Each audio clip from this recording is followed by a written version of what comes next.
Hey, I'm Tony Sorrentino, and this is my 1967 Mustang. I don't know why I bought it. I guess I just wanted to relive my high school years. My first car was a Frost Turquoise Coupe, and this one was reasonable enough. I bought it because I think the body was solid on it, but after I went to go pick it up, the body was not solid on it. Anyway, it's a project, and I have plenty of projects, but I'm talk a little bit about my 67. And as you can see, there's no front end on it, no front grille, blah, blah, blah, blah, blah. It's got the wrong horns on it. It's got 20-inch radiator. I did put new hoses on it, but they're going to have to be taken off because I'm going to put a big block 24-inch radiator in here. Coming over here and looking in the corner, there's no washer pump back there. It's missing that. It's missing something else. I don't even know what it is. There's 3 holes there, and I know one of them, I think that top one's for the washer pump. I don't remember what the bottom ones were for, but I'm sure I can find out what they were for. The shock towers are not tore up, which is a plus. It looks rough, and it is rough, but as you can see, a lot of times there's rust right here. Well, there's no rust there. The battery tray, it looks to be okay, but I'm sure it's going to need to be replaced. Does not have air conditioning. I'm surprised it has this bar right here, not strut tower brace, one piece. It does have a 2-barrel. I did put new spark plugs and wires in it, and well, I went to crank it and it loaded up because I put the wrong fuel lines on there, and I don't know how you can put the wrong fuel lines, but if you try to go concourse and then you try to use unleaded fuel, the unleaded fuel eats up the hoses on the inside. And then you have issues. If you can see that, that was a clear. Let's see if that's right. The fuel filters are all clogged up. Did put new fuel on it, new distributor, new rotor button, new points, new wires, but it doesn't crank. And still trying to figure out what those holes are, but I will figure it all out, I'm sure. But anyway, here's the car. As you can see, somebody sprayed gray primer on there. This is a 68 wheel that I own. That is a brand new tire, and I do have a tire thing. I'll put the others on there. The windshield looks to be in good shape. This was a vinyl top car. This car was that lime gold, green, whatever you want to call it. As you can see right here, there's no hood seal, no water sprayers, nothing. Okay, I think somebody just came in here and basically stripped whatever they could off the car. So here's the mirror. Obviously, it's knocked out and about. Original remote. Just going around the outside, you can see traces of Bondo. Looks like it had the, can't really tell, but can't tell if it had the strip right here at the bottom. Doors got rust in it, bubbles. This fender looks to be curved in. Also, the fender's bent.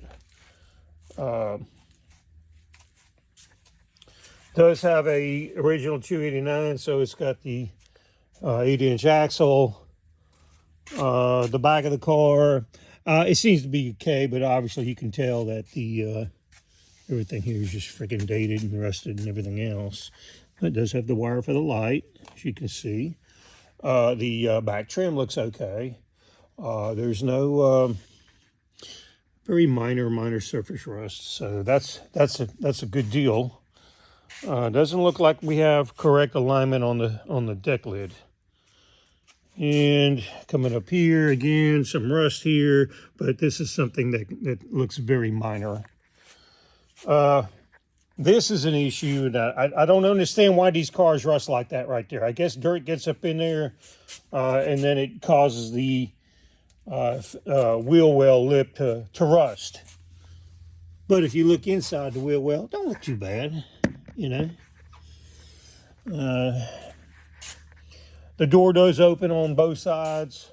There's not a very good panel fitting here. It looks like the doors drop down a little. There's no, you're not listening to the radio because it's not there. And the antenna's not anyway. I'm looking at the cowl, looking inside. I don't really see anything there, but you know how these old cars are. They have rust, and they rust that cowl out. So we about come out full circle on this thing. Actually, this fender doesn't look too bad. I don't think the bumper has got the little clips on the headlight buckets. You know how those tabs always break out? Well, or break apart. Well, I think they're broken. So the hood lip over here, it looks okay. You know, I'm going to change the hood. I want the one with the turn signals. So I saw one online. It was $400. I'd like to have it for the $300, but it is what it is. So up here on top is a bunch of parts. I've never seen this before, but it's kind of cool. Like a little bit of cleanup. I don't know that I'll use it, but hell, who knows? Yeah, looks like the things here are bent. I can't really tell. So I think I got 2 new ones sitting over there. Look, I'm gonna tell you right now, I don't like Chinese crap. I don't like using Chinese crap. It never fits right. You always have to massage it. Nothing beats the factory stuff. So when you come in here to the trunk, I'm gonna pop the trunk. That popped up pretty quick. You don't see any rust over here around the water channels. That's good. I don't know what this deal is. Why it's half black, half white. Okay. I guess this is a replacement deck lid. Why? I don't know. Okay. So looking in here, it actually looks pretty solid, except for right down there, which is the usual crap. Yeah, there were mice in here. And it doesn't look too bad on the inside. Got some wiring issues. But all the lights do work. Obviously, it's going to need a new fuel tank. And there are parts in here. So, overall, I think the car on the outside looks okay. I don't know why that thing's squeaking. You can look and see this is really low right here. And then you come over to the other side, and it is level there, but then it's not level here. Definitely going to need an adjustment. That's it for the outside. I obviously can't give you an underneath video. That'll be something else. So let's go to the inside. And it's very difficult to open up the door. Again, we're talking door alignment. And it just, watch this door. I don't know if you can see that thing move or not, but the hinges are shot. Okay.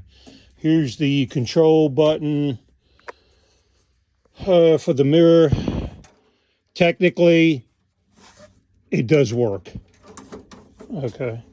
So I did take out this gauge pod, and let me explain a little something to you on this car. Okay, remember I told you it was originally green with a vinyl top, which I would never put back on there ever. The car did not come with a console, so I would be looking for one. So down underneath, you can see that somebody had welded metal They didn't put a floorboard in. They just welded metal on top. Now, it's not really a bad rust job down underneath, but yeah, look at that. So there's no backs there. Here's all the parts to it. Here's the grill part. There's lots of parts in here. New bumpers, other new stuff that's in here. The whole chest is full of parts for the car. There's no headliner on it. So the thing about this car is it actually had the deluxe interior, okay? And if you know anything about a 67 Mustang, the deluxe interior means deluxe seats, brushed aluminum door panels, which obviously you don't have, brushed aluminum dash, which obviously we don't have, overhead console, which obviously we don't have. So they basically stripped the whole interior out of this car. And you come over here to the back, and you can see the package tray's been cut up. I don't know why people do that crap. But anyway, they stripped it out. They stripped everything out of it. The dash is not as bad as it looks. The only reason it's like that is because I took it off. I took it out. I wanted to see something on a car that I'm working on. But these are 68 seats. And I'm just not a big fan of 68 seats. I'm not even really a big fan of 68. I know you're going to hear, well, 67, 68, same thing. Well, no, they're not. They are and they aren't, okay? Let me tell you a little secret I found out. A 67 door is not the same as a 68 door. Oh, the outer skin is. But when you go to put the door panels on and the armrests, you're going to find that they're different. Very different. So looks like it's got the some of these seat belts. All the glasses here, that's a plus. Even the mirror don't look too bad up here at the top. Yeah, it's got 2 sets of keys, and I can look under the dash, and you can just see that look at that. All that there, it's just wires. I don't even know what the hell that green thing is. It looks like something that burned up, who knows? Or they got tape over it, that's what it is. You know, when people get a hold of these cars, they just really bastardize these things. They don't even know what the hell they're doing.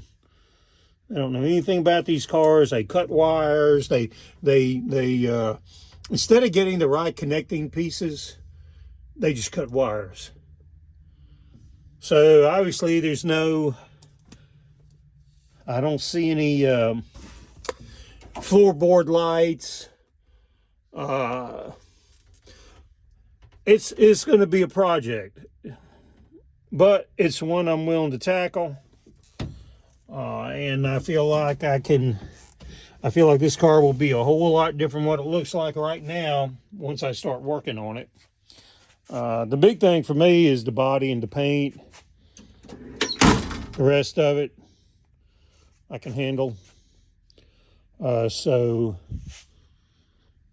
I'll probably either pull the 289 and rebuild it, or I got a 351 Windsor sitting here. I may put the 351 in there with the 4-barrel. I mean, it's not going to be concourse. And I love concourse cars, and I like to have them, but to me, only certain cars need to be concourse. And, you know, in 1967, I don't even know how many coupes they made, but there was a bunch of them. Basically, almost all of them were coupes. And most of them were 289 2-barrel cars. So, and this is no different. This is a 289 2-barrel car. As you can see, it doesn't even have a fan shroud on it. A lot of work to be done. It's leaking oil down there. I don't even know where that oil is coming from, but I got a tray in it, and it's leaking oil somewhere. Another thing I found unusual is the power steering thing. I just never have seen the lines run like that, but I've got 267s, and the lines run like that. But anyway, this is, I think it'll be fun. I'm definitely going to put power disc brakes on it. to stop. I don't know about the air conditioning because I just don't know. Maybe, maybe not. Who knows? I bought that water thing brand new, but I don't really like it. I think I like the plastic jug better. But the problem is that Ford had already made these things right here, and the plastic one's different. So you'd have to pull this off, and then I think that would make it look bad when you do that. So I'll probably just leave the stupid ass bag on there. Again, coming down here, you can see 7T01C. Can't read the rest of it. 5105. Oh, I guess it's 151055. And it's double stamped right there. I didn't know that they did that, but I guess I don't know why you would do that. Should only have one stamp on there. But you go up and down through here, and you know how a lot of these cars always have that rust sitting right there? It doesn't have that. So it does have rust underneath on the floorboards, and I guess I'll probably work on that a little. This would be kind of sort of like a winter project. I've been working on other people's cars, but I think I'm going to start working on mine while I'm still able. Overall, I think it's going to be a nice looking car. My biggest concern, like I said, is the floorboard and this piece right here. Getting the body work and the paint on it. I'm not going back with a vinyl top. I know that much. I haven't decided what color I'm going to paint it. It'll be in between the original color, which is lime gold, and then I got to find every friggin' deluxe interior piece, including the seats and the door panels. Again, I don't even know if I even trust the aftermarket for that. And then I do want a lower console, and I found one, and then I missed buying it. So it'll be a project. And I do think, and the reason for the video is I wanted you to see what this car looks like right now. It looks like crapola. I can't stand the horns, even though they work. I don't like aftermarket crap. I guess that's the best way to put it. I just don't like aftermarket stuff. So the horns work, which is unusual. I figured the wires would be all cut up on it. But this is my project. I did have some new stuff I put on it, like you can see those wires right there. They're brand new. Just one piece at a time. The fuel line, kind of like Johnny Cash, one piece at a time. There'll be, I'll just get it one piece at a time. I'll probably pull the engine out at some point, and like I said, I'll either rebuild it or definitely gonna put new gaskets on it so it'll stop leaking oil. That's about all I got. But I hope you enjoyed my video. No, I don't name the car. All this down here, this is just rust. Well, it's not really rust, it's surface rust. But I believe all the lights on it work. So I'll have to pull it out from its current spot and start piddling on it. See what I can do. Hope you enjoyed it.